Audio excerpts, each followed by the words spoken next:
నమస్తే, నేను మీ కుప్ప పద్మిని. ఇన్నాళ్ళు మీ సపోర్ట్ ని నాకు అందిస్తూ, మీ ప్రేమని నాకు అందిస్తున్న ప్రతి ఒక్కరికి కృతజ్ఞతలు. ఇప్పుడు చూడబోతున్న ఈ వీడియో కూడా ఖచ్చితంగా మీకు ఉపయోగపడుతుంది. లైక్, షేర్ అండ్ సబ్స్క్రైబ్ చేసి మీ ఇష్టాన్ని అలాగే మీ సపోర్ట్ ని నాకు అందించండి. అలాగే ఈ వీడియో పట్ల మీ అభిప్రాయాన్ని కమెంట్ సెక్షన్ లో కమెంట్ చేసి నాకు తెలియజేయండి. నమస్తే. జీవితంలో రకరకాల సమస్యలతో బాధపడుతున్నారా? ముఖ్యంగా ఆర్థిక సమస్యలతో సతమతమవుతున్నారా?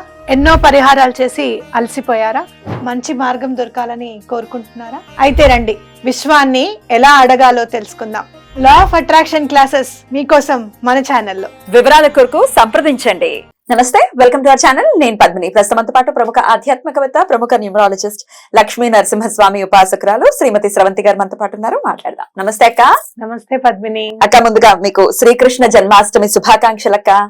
మీ అందరికీ కూడా. థాంక్యూ. కృష్ణుడు అనగానే ఆనందం అలా ఉండిపోతుంది. డెఫినెట్లీ ఆ స్మైల్ వచ్చేస్తుంది వితౌట్ ఎనీ, అసలు ఇంకేమి మన అప్రయత్న పూర్వకంగా వచ్చేస్తుంది. 5251వ శ్రీకృష్ణ జన్మాష్టమి. అద్భుతం కదా. 5251 శ్రావణ మాసం అంటేనే అసలు అనిపిస్తుంది అనమాట, ఆనందాన్ని మొత్తం మోసుకొచ్చేస్తుంది చక్కగా. రెడీ అయిపోతాం ఆషాఢ మాసంలో పూజ చేసుకోవడానికి, ఆధ్యాత్మికంగా ఉండడానికి అనేది రెడీ అయిపోతాం. శ్రావణ మాసం ఆనందం అంతా అనుభవిస్తాం. డెఫినెట్లీ. అటు లక్ష్మీదేవికి ప్రీతికరం. ఎందుకు ప్రీతికరం అంటే శ్రీకృష్ణుడు జననం తీసుకున్నాడు కానీ ఈ మాసం అంత ఇష్టమేమో లక్ష్మీదేవికి అనిపిస్తుంది. మరి శ్రీకృష్ణ జన్మాష్టమి అందరికీ తెలిసిందే. ఎలా చేసుకోవాలి, వాళ్ళ ఆచారాలను బట్టి చక్కగా చేసుకుంటారు. ఇప్పుడు ఎలా చేసుకోవాలి అనేది కాకుండా ఆ రోజున అసలు ఎట్లా కృష్ణుడికి ఇష్టమైనటువంటి తెలియనటువంటి విషయాలు ఏమైనా ఉన్నాయా మనం చేయాల్సినవి, చెప్తారా? తప్పకుండా చెప్తాను పద్మిని. ఎందుకు అనంటే కృష్ణుడు అనేసరికి నాకేమనిపిస్తుంది తెలుసా, చిన్నప్పటి నుంచి ఎన్ని కష్టాలు పడినా కూడా ఆనందాన్ని పంచడంలో మాత్రం ముందున్నాడు ఆయన. చిరునవ్వును ఎప్పుడు కోల్పోలేదు. ఒక్కొక్కసారి అనిపిస్తుంది, అయ్యో తల్లి దగ్గర కాకుండా అక్కడ పెరిగాడే, చిన్నప్పుడే తల్లికి దూరం అయిపోయాడే, అది కూడా తండ్రే తీసుకెళ్లి వేరే చోట దింపాల్సిన పరిస్థితి. ఇవన్నీ ఆలోచిస్తుంటే అయ్యో అనిపిస్తుంది. కానీ వెన్నది పక్కన దొంగలించినా ఏం చేసినా కూడా చిన్న పిల్లాడు కదా, మన ఇంట్లో పిల్లాడే అల్లరి చేస్తున్నాడేమో అని అనిపిస్తుంది. కాబట్టి మీరు వాసుదేవానంద సరస్వతి స్వామి వారి చరిత్ర కూడా చదివితే గనక, ఒకరోజు ఆయన ఒక నది దగ్గర కూర్చొని ఉన్నప్పుడు ఆయన ఒళ్ళో ఒక చిన్న పిల్లవాడు ఆడుకుంటూ ఉన్నట్ట. ఆడుకుంటూ ఉండి ఆ బొటన్ వేలు ఉంటుంది కదా, వటపత్ర సాయి అంటే ఏంటంటే ఆ బొటన్ వేలు తీసుకుని నోట్లో పెట్టుకుంటాడు. అలా నోట్లో పెట్టుకుంటూ నవ్వుతూ ఆయన్నే చూస్తున్నాడట. అక్కడ నీళ్లు తీసుకోవడానికి అని చెప్పి ఒక అమ్మాయి వస్తే ఆ దృశ్యాన్ని చూసి ఆ అమ్మాయి కళ్ళు తిరిగి పడిపోయిందిట. స్వామివారు అంటే కృష్ణుడు కనపడ్డాడు అనమాట ఆ అమ్మాయికి కూడా. కనపడే వరకల్లా అయ్యో అనే అమ్మాయి కళ్ళు తిరిగి పడిపోయింది. ఇంకా తర్వాత ఆయన అంతా అయిపోయిన తర్వాత ఆ పిల్లవాడు మాయమైపోతాడు కదా, ఇంకా కృష్ణుడే అనమాట ఆయన ఒళ్ళో కూర్చొని ఆడుకున్నది. లేచి చూస్తే అయ్యో ఈ అమ్మాయి చూసినట్టుందని ఆయన గ్రహించి మనోనేత్రంతో అంతా చూస్తారు కదా, అమ్మాయిని లేపి ఈ విషయం ఎవ్వరికి చెప్పకమ్మా అని చెప్పారట. అంటే ఆ గురువు ఒళ్ళో కూడా ఆయన చిన్న పిల్లాడిలాగా ఆనందంగా ఆడుకోవడమే కావాలన్నమాట ఆయనకి. మనం అర్థం చేసుకోవాల్సింది ఏంటి అంటే, ఆనందం ఎక్కడ ఉంటుందో స్వామి అక్కడ ఉంటారు, స్వామి ఎక్కడ ఉంటారో ఆనందం అక్కడ ఉంటుంది అనేది మనం తెలుసుకోవాలి. మీరు పూరి జగన్నాథ్ మూర్తులు చూసినా కూడా చక్కగా ఆ చెల్లెలు సుభద్ర కానివ్వు, అన్నగారు బలభద్రుడు కానివ్వు, చక్కగా చూస్తే గనక ఎంత నవ్వుతూ ఉంటాయి అనమాట, ఆహ్వానిస్తాయి మనని, మీరు రండి అని చెప్పి అనమాట. కాబట్టి ఎప్పుడు కూడా ఆనందంగా ఉండడం అనేది నేర్చుకోవాలి. ప్రేమ బాగా ఉండాలి మనకి, ఎటువంటి పరిస్థితుల్లోనూ మనకి కోపం రాకూడదు. మన రిలేషన్స్ లో గనక సంతోషం అనేది వెళ్ళి విరియాలి అని అంటే మనం ఏం చేయాలో చూద్దాం. తప్పకుండా. సంతోషమే లోపిస్తోంది ప్రతి ఒక్కరి జీవితాల్లో కూడా. అన్ని ఉన్నా కూడా సంతోషంగా లేని పరిస్థితులు ఉన్నాయి. అన్ని ఉన్నాయండి, అప్పులేం లేవండి, హాయిగానే ఉన్నా కానీ సంతోషం లేదు. అమ్మ ఎంత ట్రిక్కీగా ఉంది కలియుగం. అయితే అక్క, డెఫినెట్ గా అన్ని ఉన్నా కూడా సంతోషం లోపించేటటువంటి పరిస్థితి ఉంది.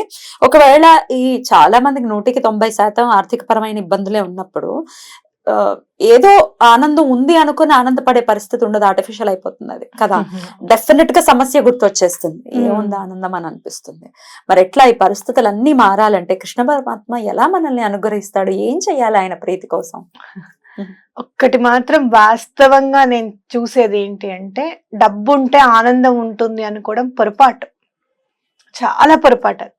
మీరు చూస్తే కొన్ని కొన్ని మూవీస్ లో కూడా, మీరు కాంతారా చూడండి, ఆ రాజుకి ఆనందం ఉండదు, అంత ఉంటుంది. రాజు దగ్గర ఏముండదు, డబ్బుకి కొదవే ఉంటుంది, సైన్యానికి కొదవే ఉంటుంది, బలగానికి కొదవే ఉంటుంది కదా, ఆయనకు ఆనందం ఉండదు అనమాట. అమ్మవారు ఆనందాన్ని ప్రసాదిస్తారు. అంటే ఏంటి, మనం అర్థం చేసుకోవాల్సింది ఏంటి అని అంటే, భగవంతుడి అనుగ్రహం ఉంటే తప్పించి ఆనందం అనేది ఉండదు. 100%. నీకు డబ్బు ఉన్నా కూడా ఆయన అనుగ్రహం ఉంటేనే నువ్వు ఆనందంగా ఉంటావు. కాబట్టి ఫస్ట్ ఆయన అనుగ్రహం దేనికి మనం కోరుకోవాలి, ఏది ఉన్నా లేకపోయినా ఆనందం అనేది ఎప్పుడు కూడా ఉండాలి, మన చుట్టూరా ఉండాలి అనేది మనం కోరుకోవాలి. మనం ఆనందం ఎప్పుడు ఉంటుంది, పిల్లలు మన మాట వింటున్నప్పుడు, భార్యాభర్తల మధ్య సఖ్యత ఉన్నప్పుడు, ఇంట్లో ఏ గొడవ లేనప్పుడు, ఎటువంటి నెగటివ్ ఎనర్జీస్ మన దాకా రానప్పుడు. అయితే ఇక్కడ కృష్ణుడికి సంబంధించి ఆనందము అని అంటే మాత్రం వేణువే. అవునా, వేణుగానం వింటే అందరూ మర్చిపోయేవారట, మైమర్చిపోయి అక్కడే ఉండిపోయేవారట, పనంతా కూడా చేసుకోకుండా. ఆ గోపికలు అనుకునేవారట, అస్సలు ఇవాళ వినకూడదు, అతను వేణు వాయిస్తున్నా కూడా ఏం పట్టించుకోకుండా మన పని మనం చేసేసుకోవాలి అని అనుకునేవారట. కానీ ఎప్పుడైతే వేణుగానం వినడం స్టార్ట్ చేసేవారో అక్కడే నిలిచిపోయి అలానే ఉండిపోయేవారట. చేతిలో ఏముంది, ఏం లేదు, ఏం గుర్తుండదు అనమాట. ఎంత అదృష్టవంతులో. ఎప్పుడైనా కూడా మీరు ఏం చేస్తారంటే, జన్మాష్టమి ముందు రోజే, అంటే జన్మాష్టమి ముందు రోజే వేణువు తెచ్చుకోండి ఇంటికి. అంటే ఆదివారం, ఈసారి సోమవారం వస్తుంది కదా, ఆదివారం వేణువు తెచ్చుకొని, వేణువు ఫ్లూట్ మామూలుగా, అదే అక్క, దాంట్లో రకరకాల లోహాలతో కూడా ఉంటాయి కదా, చెక్కవే కావాలి, చెక్క ఇంపార్టెంట్, చెక్కదే తెచ్చుకోండి. అదే తక్కువకి కూడా దొరుకుతుంది మనకి, మంచిదే. వేణు తెచ్చుకొని ఒక గ్రీన్ కలర్ క్లాత్ లో వేణువుని చుట్టేసేసేయండి. చుట్టి బెల్లం ఒకటి స్వామివారికి నివేదన చేయండి. మనం తర్వాత స్వామివారికి నివేదన చేయాల్సినవి ఏవి కూడా మనం చెప్పుకుందాం తప్పకుండా. ఇది గనక స్వామివారికి మన పూజ రూమ్ లో పెడితే గనక ఆనందం అనేది పరిడవిల్లుతుంది.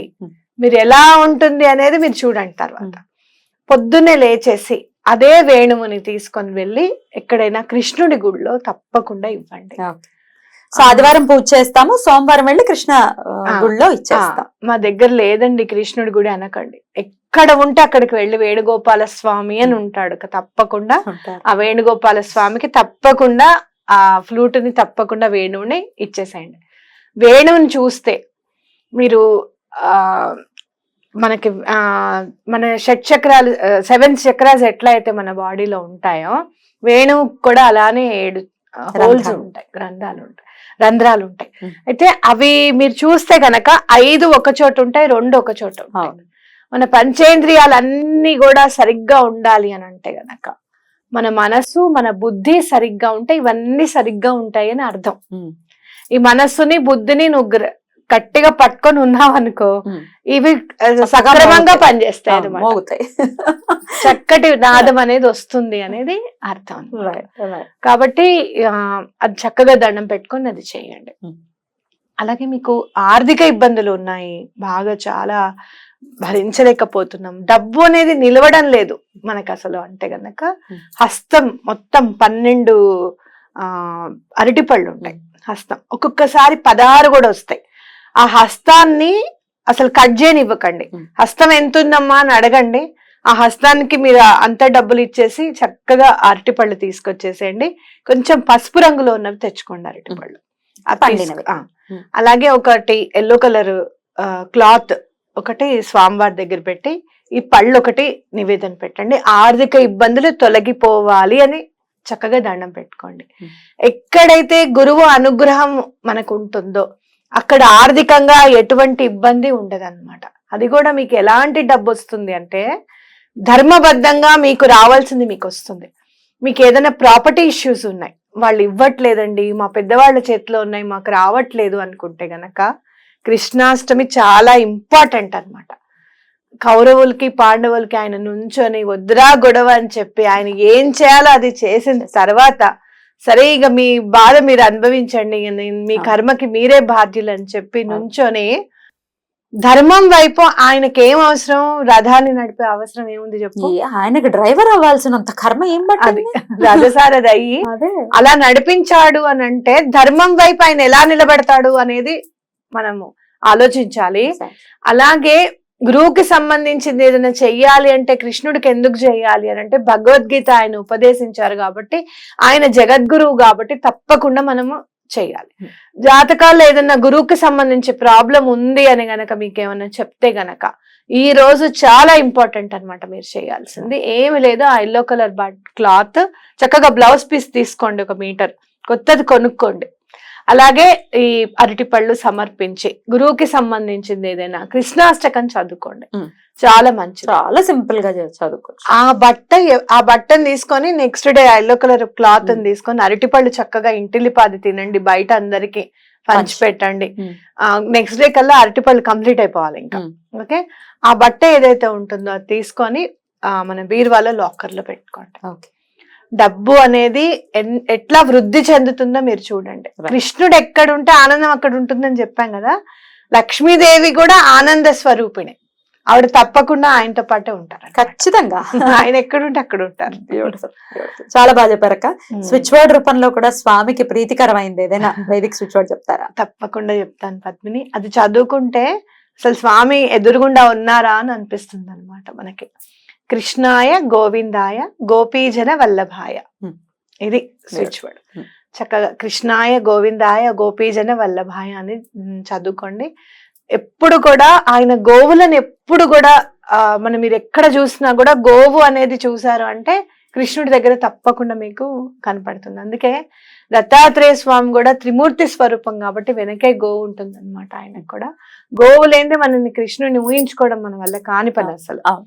అలాగే అక్కడ మీరు ఏమైనా చెయ్యాలి అనుకుంటే గనక గోవుకి చక్కగా అరటిపళ్ళు ఇవ్వడం, అడిగి పెట్టండి మీరు ఏం పెట్టాలనుకుంటున్నారు అనేది. ఈ మధ్య మనకి చాలా శాస్త్రం మీద అవగాహన ఎక్కువైపోయి టమాటాలు పెడితే ఇది, బంగాళదుంపలు పెడితే ఇది, గోవుకి బంగాళదుంపలు కూడా ఫ్రెంచ్ ఫ్రైస్ పెట్టట్లేదు సంతోషంతో అని చదువుకుని అంటే శాస్త్రం చెప్పింది తప్పకుండా కాదని నేను అనను.